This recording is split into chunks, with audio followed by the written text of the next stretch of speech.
Sejam todos bem-vindos ao canal Companheiros da Luz. Leitura do livro Missionários da Luz. Coleção A Vida no Mundo Espiritual, obra do Espírito André Luiz, por Chico Xavier.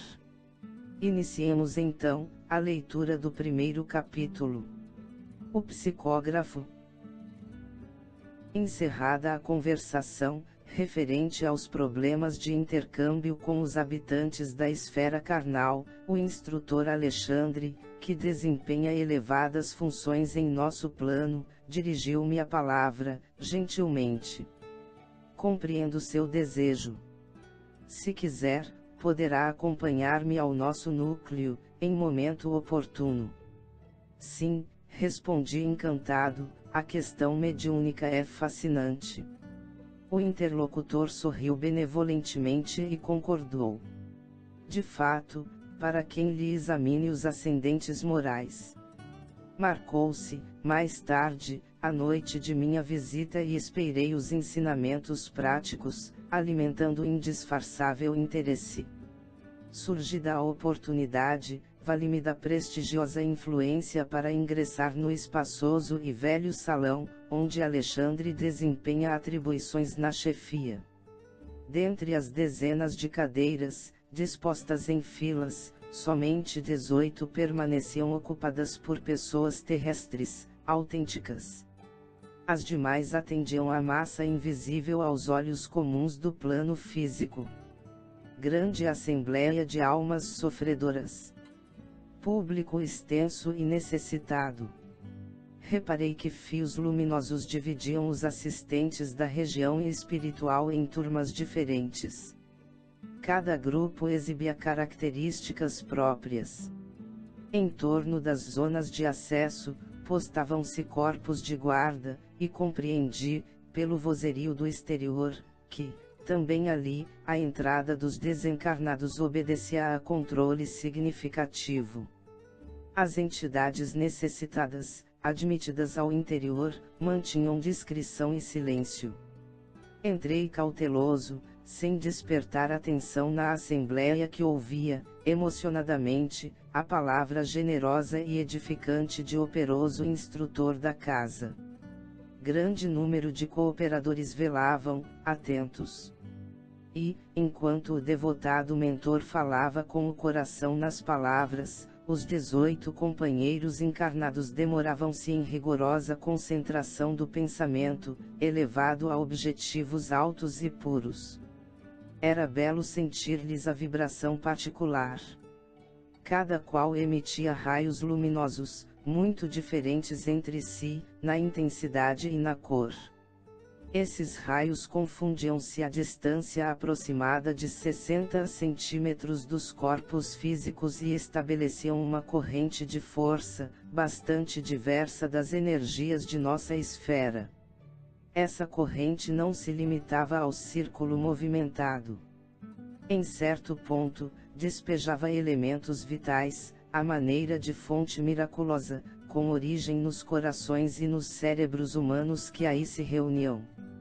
As energias dos encarnados casavam-se aos fluidos vigorosos dos trabalhadores de nosso plano de ação, congregados em vasto número, formando precioso armazém de benefícios para os infelizes, extremamente apegados ainda às sensações fisiológicas. Semelhantes forças mentais não são ilusórias, como pode parecer ao raciocínio terrestre, menos esclarecido quanto às reservas infinitas de possibilidades além da matéria mais grosseira. Detinha-me na observação dos valores novos de meu aprendizado, quando o meu amigo, terminada a dissertação consoladora, me solicitou a presença nos serviços mediúnicos. Demonstrando-se interessado no aproveitamento integral do tempo, foi muito comedido nas saudações. Não podemos perder os minutos, informou. E, designando o reduzido grupo de 6 entidades próximas, esclareceu. Esperam ali, os amigos autorizados. A comunicação.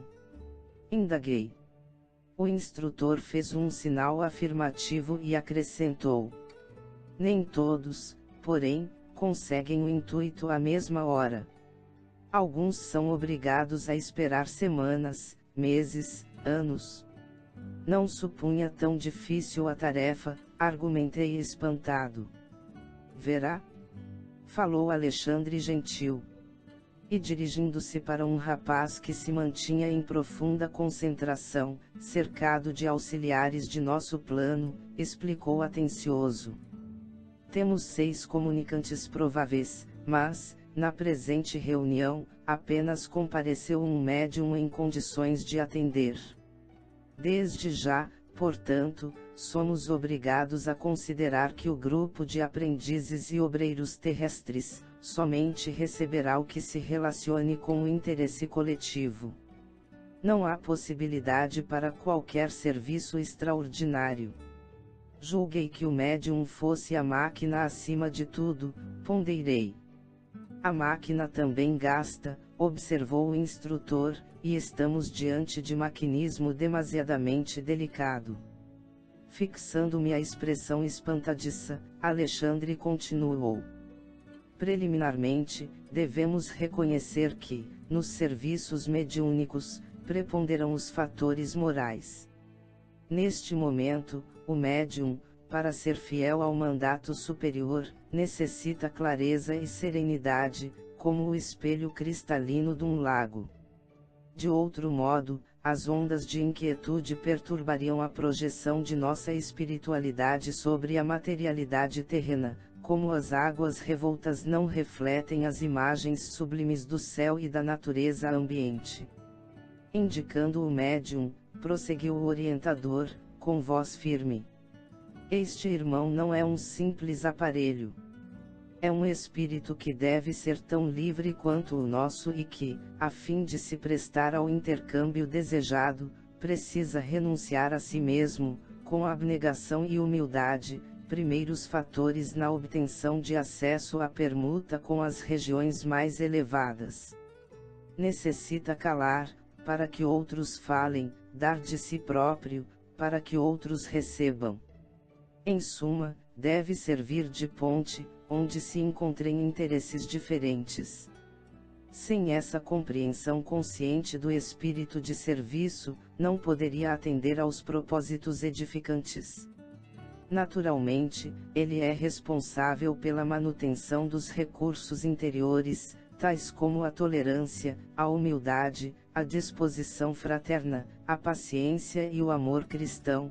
Todavia, precisamos cooperar no sentido de manter-lhe os estímulos de natureza exterior, porque se o companheiro não tem pão, nem paz relativa, se lhe falta assistência nas aquisições mais simples, não poderemos exigir-lhe a colaboração, redundante em sacrifício. Nossas responsabilidades, portanto, estão conjugadas nos mínimos detalhes da tarefa a cumprir. Raiando-me a ideia de que o médium deveria esperar, satisfeito, a compensação divina, Alexandre ponderou. Consideremos, contudo, meu amigo, que ainda nos encontramos em trabalho incompleto. A questão de salário virá depois. Nesse ponto da conversação, convidou-me à aproximação do aparelho mediúnico, e colocando-lhe a mão direita sobre a testa, exclamou. Observe. Estamos diante do psicógrafo comum. Antes do trabalho a que se submete, neste momento, nossos auxiliares já lhe prepararam as possibilidades para que não se lhe perturbe a saúde física. A transmissão da mensagem não será simplesmente tomar a mão. Há processos intrincados, complexos. E, ante minha profunda curiosidade científica, o orientador ofereceu-me o auxílio magnético de sua personalidade vigorosa, e passei a observar, no corpo do intermediário, grande laboratório de forças vibrantes. Meu poder de apreensão visual superara os raios-x, com características muito mais aperfeiçoadas. As glândulas do rapaz transformaram-se em núcleos luminosos, à maneira de perfeitas oficinas elétricas. Detive-me, porém, na contemplação do cérebro, em particular. Os condutores medulares formavam extenso pavio, sustentando a luz mental, como chama generosa de uma vela de enormes proporções. Os centros metabólicos infundiam-me surpresas. O cérebro mostrava fulgurações nos desenhos caprichosos. Os lobos cerebrais lembravam correntes dinâmicas. As células corticais e as fibras nervosas, com suas tênues ramificações, constituíam elementos delicadíssimos de condução das energias recônditas e imponderáveis. Nesse concerto, sob a luz mental indefinível, a epífise emitia raios azulados e intensos. Observação perfeita, indagou o instrutor, interrompendo-me o assombro. Transmitir mensagens de uma esfera para outra, no serviço de edificação humana continuou, demanda esforço, boa vontade, cooperação e propósito consistente. É natural que o treinamento e a colaboração espontânea do médium facilitem o trabalho, entretanto, de qualquer modo, o serviço não é automático. Requer muita compreensão, oportunidade e consciência. Estava admirado. Acredita que o intermediário, perguntou, possa improvisar o estado receptivo? De nenhum modo. A sua preparação espiritual deve ser incessante. Qualquer incidente pode perturbar-lhe o aparelhamento sensível, como a pedrada que interrompe o trabalho da válvula receptora. Além disso, a nossa cooperação magnética é fundamental para a execução da tarefa. Examine atentamente. Estamos notando as singularidades do corpo perispiritual. Pode reconhecer, agora, que todo centro glandular é uma potência elétrica. No exercício mediúnico de qualquer modalidade, a epífise desempenha o papel mais importante. Através de suas forças equilibradas, a mente humana intensifica o poder de emissão e recepção de raios peculiares à nossa esfera. É nela, na epífise, que reside o sentido novo dos homens. Entretanto, na grande maioria deles, a potência divina dorme embrionária. Reconheci que, de fato, a glândula pineal do intermediário expedia luminosidade cada vez mais intensa. Deslocando, porém, a sua atenção do cérebro para a máquina corpórea em geral, o orientador prosseguiu. A operação da mensagem não é nada simples, embora os trabalhadores encarnados não tenham consciência de seu mecanismo intrínseco, assim como as crianças, em se fartando no ambiente doméstico, não conhecem o custo da vida ao sacrifício dos pais. Muito antes da reunião que se efetua, o servidor já foi objeto de nossa atenção especial, para que os pensamentos grosseiros não lhe pesem no campo íntimo.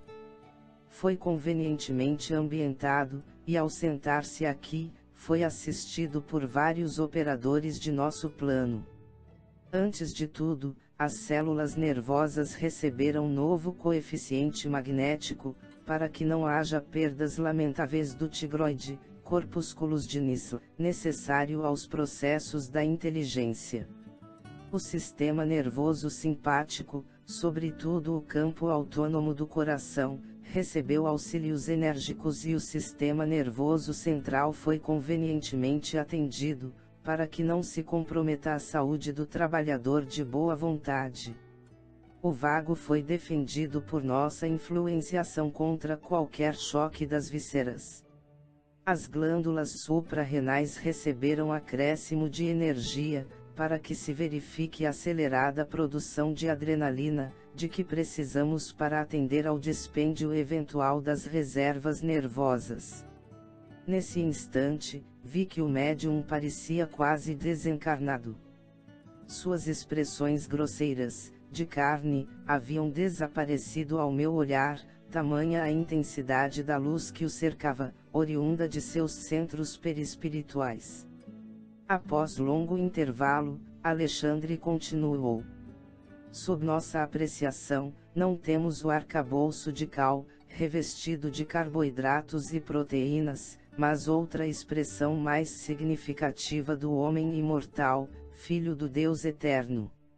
Repare, nesta anatomia nova, a glória de cada unidade minúscula do corpo. Cada célula é um motor elétrico que necessita de combustível para funcionar, viver e servir.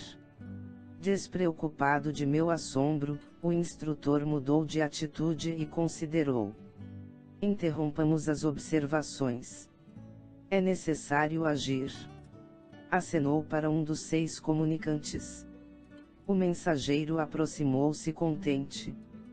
Calisto, falou Alexandre em tom grave, temos 6 amigos para o intercâmbio, todavia, as possibilidades são reduzidas. Escreverá apenas você. Tome seu lugar. Recorde sua missão consoladora e nada de particularismos pessoais. A oportunidade é limitadíssima e devemos considerar o interesse de todos. Depois de cumprimentar-nos ligeiramente, Calisto postou-se ao lado do médium, que o recebeu com evidente sinal de alegria. Enlaçou-o com o braço esquerdo, e alçando a mão até ao cérebro do rapaz, tocava-lhe o centro da memória com a ponta dos dedos, como a recolher o material de lembranças do companheiro. Pouco a pouco, vi que a luz mental do comunicante se misturava às irradiações do trabalhador encarnado. A zona motora do médium adquiriu outra cor e outra luminosidade. Alexandre aproximou-se da dupla em serviço e colocou a mão direita sobre o lobo frontal do colaborador humano, como a controlar as fibras inibidoras, evitando, quanto possível, as interferências do aparelho mediúnico.